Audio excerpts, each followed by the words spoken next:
Ikaw ba ay hirap nang humanap ng gamot sa oras ng pangangailangan? Baka naman ang gamot ay nasa hardin at bakuran mo lamang nang hindi mo namamalayan. Sa episode na ito ay tatalakayin natin ang 7 halaman na nagtataglay pala ng gamot o lunas na maaaring matatagpuan lamang sa iyong bakuran at maaari mong magamit sa oras ng pangangailangan. Kaya bago tayo magpatuloy ay pakipindot mo muna ang subscribe button at pakipindot mo na rin ang bell icon para lagi kang updated sa mga bago kong upload na videos. Number 7. Blue Ternate. Madalas ihalo ang bulaklak ng ternate plant sa mga salad. At alam mo ba na hindi lamang ganda ang kayang iambag nito dahil ang pag-inom ng tubig na pinakuluan o juice ng blue ternate flower ay nakakatulong upang pababain ang presyon sa dugo at mabigyan tayo ng magandang mood. Ito ay dahil sa mayaman ang blue ternate sa antioxidants na kapagpapalinaw din ito ng ating mga mata dahil sa may taglay itong anti-inflammatory and analgesic upang maiwasan ang pagkakaroon ng redness at infection sa ating mga mata. Sobrang mainam rin ang pagkakaroon ng blue ternate plant sa ating mga bakuran sapagkat ang pag-inom ng tsaa nito ay nakakatulong sa pagkontrol ng blood sugar upang hindi ito tuluyang tumaas at sobrang kapaki-pakinabang ito para sa kalusugan ng ating utak dahil ayon sa pag-aaral na ang pag-inom ng tsaa ng blue ternate ay maiiwasan ang overthinking at nilalabanan nito ang pagkakaroon ng Alzheimer's disease. Ang halamang blue ternate ay isang perennial vine plant o halamang gumagapang. Sobrang bilis din itong humaba at dumami kapag napabayaan. Kabilang ang halamang blue ternate sa pamilya ng Fabaceae o kilala sa pamilya ng mga legumes katulad ng pea, lentil at chickpea. Kaya naman tinatawag din na butterfly pea ang halamang ito dahil ang itsura nito ay malaparo-paro kung tatanawin ito sa malayo at masipag itong mamulaklak ng deep blue color dahil sa loob ng 1 taon ay hindi ito pumapalya sa pumumulaklak. Number 6. Nyog-nyogan o Chinese honeysuckle. Tayo ay pamilyar na sa vine plant na ito na makikita sa ating bakuran. Ang katawagan nito ay hinango dahil ang lasa nito ay maihahalin tulad sa niyog.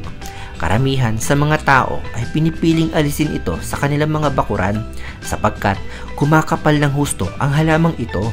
Ngunit maaari mo itong buhayin sa paso dahil ito ay aprobado ng DOH bilang isang medicinal herbal plant.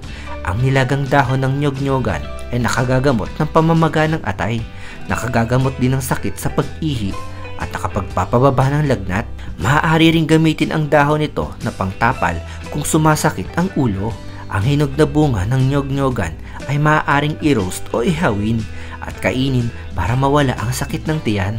Ang buto naman nito ay pinapatuyo at kinakain upang mapalabas ang mga parasitiko at bulate sa ating katawan.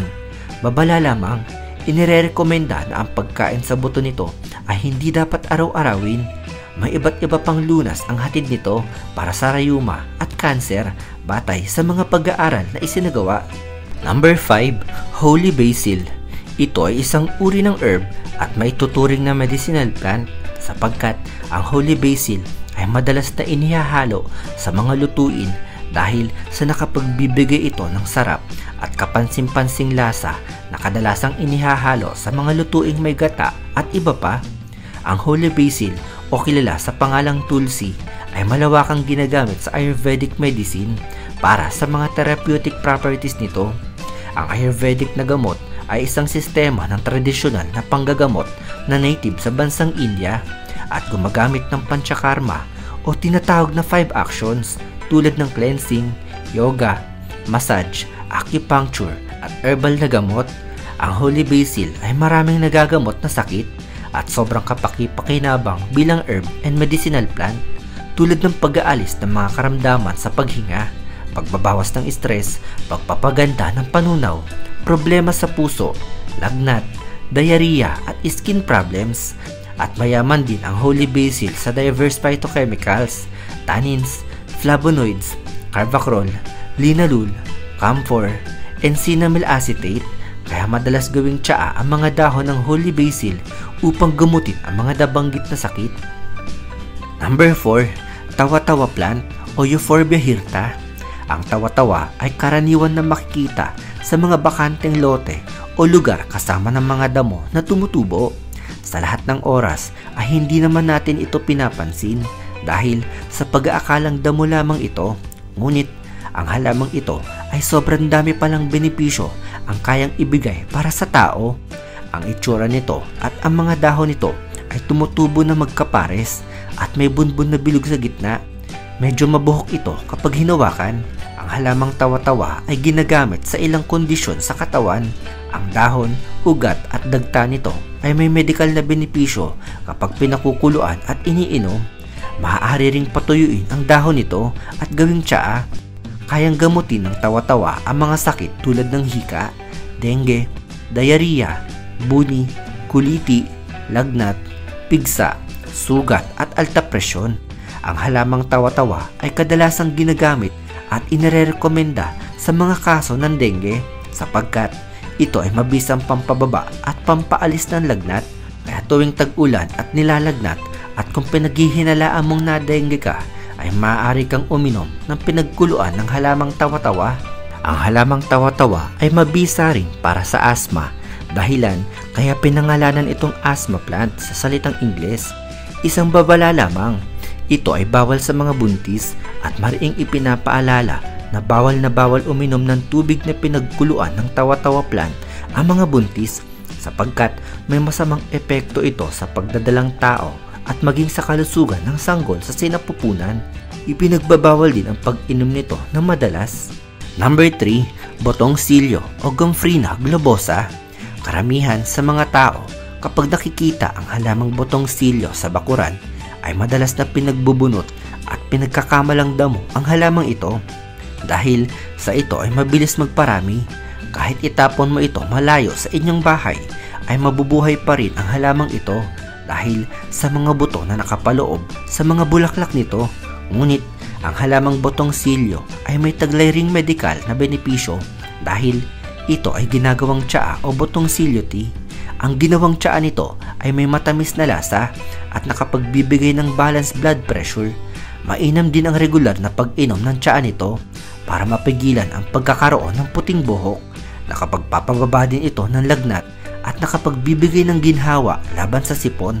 Marami pang benepisyo ang makukuha sa pag-inom ng botong silyo tea sapagkat ito ay may antibacterial properties, antifungal properties at antioxidant properties.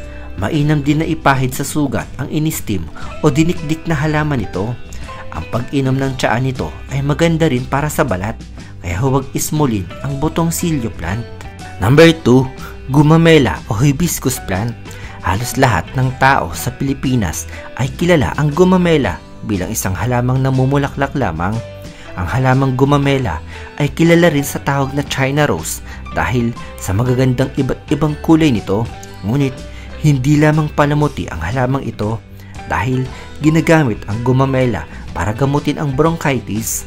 Madami pang sakit ang kaya nitong gamutin tulad ng ubo, lagnat, impeksyon sa pantog, pananakit ng lalamunan, high blood at hirap sa pagdumi. Kung gagawing tsaa ang kulay pula na talulot ng bulaklak ng gumamela. Ang tsaa na gawa sa pulang gumamela ay mayaman sa antioxidants tulad ng beta-carotene, vitamin C at anthocyanin. Ang dinikdik na bulaklak naman ito ay nakagagamot ng pigsa, mga pamamaga o maging beke sa pamamagitan ng pagpahid nito sa apektadong bahagi ng katawan. Number 1, si Chirica o periwinkle. Sino mag-aakala na nakagagamot pala ang halamang ito? Madaming kabahayan ang may tanim nito sa Pilipinas at kadalasang nakikita natin ito sa daan, paaralan at mga bakuran. Ngunit ang halamang ito ay nagmula talaga sa bansang Amerika. Makikilala ang halamang ito dahil sa kulay violet at puting bulaklak at ang mga dahon naman ito ay paoblong, makinis at patulis sa dulo. Ang dahon at bulaklak nito ay ginagamit na gamot sa pamamagitan ng pagpapakulo sa dahon at bulaklak nito. Di umano, ang pinakuloang dahon ay nakagagamot ng sobrang pagdurugo sa regla at nakakaalis rin ng sakit ng sikmura at sa usaping kanser ay pinaniniwalaan din na kapag papabagal ng progreso ng kanser ang pag-inom ng katas ng dahon at bulaklak ng sitsirika. Mabisa rin di umano ang pinaglagaan ng dahon at bulaklak nito para sa bulate sa tiyan o bilang pampurga. Marami pang halaman sa ating paligid na hindi natin alintana na nagtataglay pala ng medikal na lunas para sa sakit ng mga tao. Kadalasan ay binabaliwala natin ito sapagkat hindi natin alam at ayaw nating subukan dahil hindi tayo pamilyar. Ang mga ito ay libre at sobrang natural.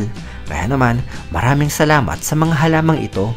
Ang lahat ng mga nabanggit ay mula sa pagsasaliksik ng mga siyentipiko at ang ilan dito ay subok na ng ilang tao, lalo na sa mga probinsya. Ipinapayo na bago subukan ang mga ito ay mariing ipinapayo na kumonsulta muna sa mga doktor upang hindi tayo makaranas ng masamang epekto o allergy dahil ang mga doktor lamang ang nakakaalam kung ligtas ba ang ating susubukang herbal na gamot. Ipinapayo na iwasan natin ang self-medication at ang mga nabanggit ay alternatibo lamang. Pinakamabisa pa rin na kumonsulta pa rin sa mga doktor at espesyalista. Isang episode na naman ang natapos sa linggong ito. Hangad kong nabigyan kita ng mga ideyang makabuluhan. Kung ikaw ay may mga topic at katanungan na gusto mo mabigyan ng linaw, ay comment mo lamang yan at aking susubukang bigyang paliwanag ang iyong gusto maging paksa para sa susunod na episode ng Ideya PH. Kaya huwag kalimutang pindutin ang subscribe at pakipindot na rin ang bell icon para lagi kang updated sa mga bago kong upload na video.